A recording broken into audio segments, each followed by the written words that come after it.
I am at war.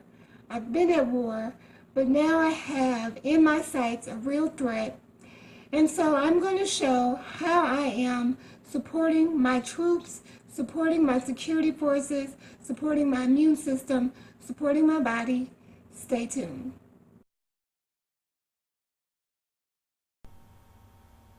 I have a lot to say. So recently when I went to the doctor and I found out that my spleen is enlarged, and I've been anemic, and I've been anemic at the level that the doctor found out that I was anemic. And so I'm in a situation where I don't want to do anything to upset, disrupt, overburden, put more responsibility on my spleen by doing something like taking iron supplements or getting a blood transfusion, because from my understanding, my spleen is intentionally holding back blood, and in an effort to keep something from entering into my body or spreading in my body, infection, disease, parasites, something foreign. So I have to support its efforts to do what it's doing with my blood. So I got my lab tests back, and I think I will have a clip of them. But through my research, I have the type of anemia, small-celled anemia, where my cells are small. And per my lab test, I'm getting all of my nutrients, but my body is still holding back my iron and my iron production. So the blood smoothie is how I'm going to support iron, or my red blood cells. And see, the thing is, because I'm eating real organic foods and I'm not taking direct supplements, my body is going to know how to manage these things, and these foods are going to go in my body and do well beyond just supporting my blood. Oh, and I also wanted to mention I have a bell pepper, a red bell pepper, and that I'm going to process as well. And it's also a part of the smoothie. The very first thing that I'm going to process is the bell pepper. I cut my bell pepper up in fourths. This is 1/4, and this is half. So I'm going to store this in the freezer, and in order for it not to be hard on my NutriBullet, I'm going to process this a little bit further in my freezer meal prep. So I'll start with the 1/4 piece. So I'm going to remove this off of it, and I'm going to cut it like this in half. And this should be easier for the blender to handle. And I have these, check out my salad video, but I get these from Panera, and I just save them. So this is what I'm going to put it in the freezer in. And then this is the half piece that I have. And I'm going to process that. I'm actually going to leave a piece out because I'll be making a smoothie today. But the ideal is fresh, but you can't always do fresh. Buying organic things do go pretty fast, so this is just me cutting it in half, and I've already washed it off and putting it in storage container for when I make my smoothie. So when I make the smoothie, I'll use 2 of these pieces in here. So now it's ready for the freezer. So let me just say, I do not like beets. Historically, beets have caused me to cause my gag reflexes to activate. I do not like the smell of them.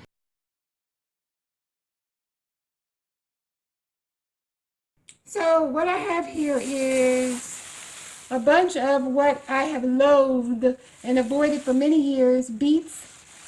And this is the major ingredients in my blood smoothie. Next, I'm going to process these, my arch nemesis. I almost believe you could probably eat the leaves, but I'm not that brave. But I'm going to process these. my enemy, now my friend, to support me in my efforts to support my spleen, build my blood. So I'm going to rinse these off. For these, they are pretty messy. I hope they don't stain. I have inadvertently stained my clothing with these, drinking the smoothie. So they're pretty bloody. What I find when making the smoothie, that this part is hard and does not blend up well in the smoothie. So when I'm chopping these, I need to make sure that I don't get any of this part. I just want the beet, the round part in my smoothie. And don't be alarmed if you try this smoothie and your bowels come out with looking bloody, with like red stuff in the toilet. These are very, very potent. So for the blood smoothie, what I'm going to do is, I'm not a beet eater, and I don't particularly care for the outer part of it. So I'm going to just, it's going to get pretty messy, but I'm going to peel this off first, and then I will do the next step.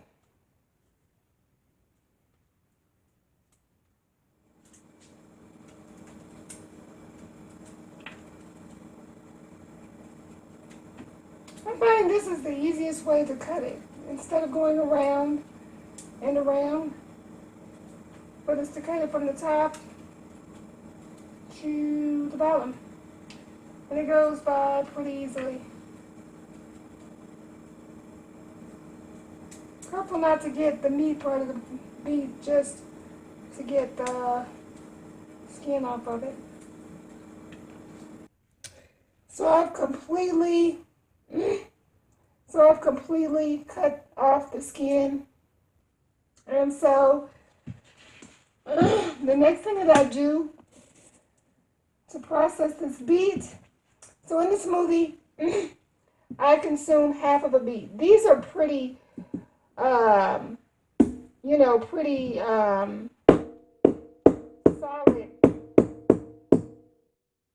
Ooh, gracious. So I do half of a beet, but as you saw, this is pretty tough. So I'm going to cut this up into smaller pieces. So when making this smoothie, I noticed that the blender it is very hot. I don't know what's in the beets, but this smoothie, when it's done, is very, very hot. Not very, very hot, but it's warm. Other than like the fake it till you make it smoothies. So I have to remember that my portion, half of a beet, half of what I need to take out when I'm making a smoothie is 1, 2, 3, 4, 5, 6, 7, 8. I need to take out 8 beets to make half a beet. So I have the rest of these beets to process, but look at my hand. Can you see that? Who did she kill? I'm killing disease. That's what I'm doing. So I'm just going to do the same thing to these. Because I'm a green eater, I feel so bad about all of these greens going in the trash can. So I'm going to have to research to see if there is something that I can do to consume these leaves. As well as turmeric. So I do eat turmeric every day in some form in my food. And it's been my effort not to get over focused on it, but I am at war, and this has many benefits. So not only am I putting it in my food, but I'm going to intentionally add it to this smoothie that I'm going to make in an effort to enhance and benefit from all the benefits of turmeric. And I'll link a video in the description box below that explains it a little bit in more detail. But I'm going to show how I'm going to process these for long-term use and put them in the freezer so that they'll be available when I need them, and also so that they I can preserve them. So these are not all the ingredients of the blood smoothie, but these are all the ingredients that need to be processed because they tend to go bad. So here's the turmeric. And all I'm going to do with the turmeric is pull the skin off of this as well, like this, because I don't want that in my smoothie. And I'm going to do that to all of these. Pulling the skin off. So here's one of the turmerics, and I just wanted to know that I try to pull off most of the skin, but I'm not going to sacrifice pulling off the valuable parts of the turmeric to get off all of the skin. So some of the skin is on there, and I imagine that's not going to be harmful. It has a very, it has a flowery smell to me, but it has a very strong taste in the smoothie. I would say even stronger than the beets. So I'm going to cut it into about this size portions.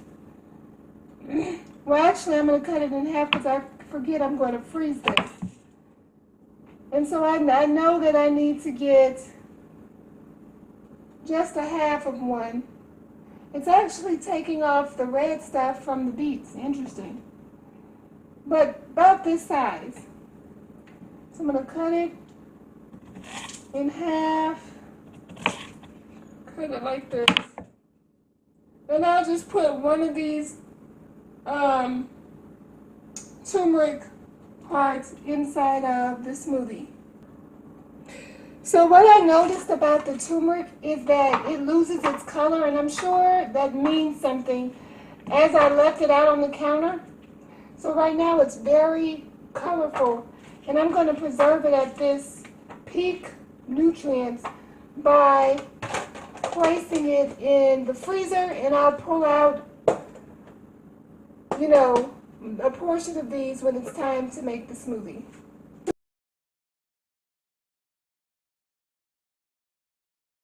Just as I suspected, the leaves of the beets are healthy and nutritious as well, and they're packed with vitamins, so I'm not going to throw all of these away.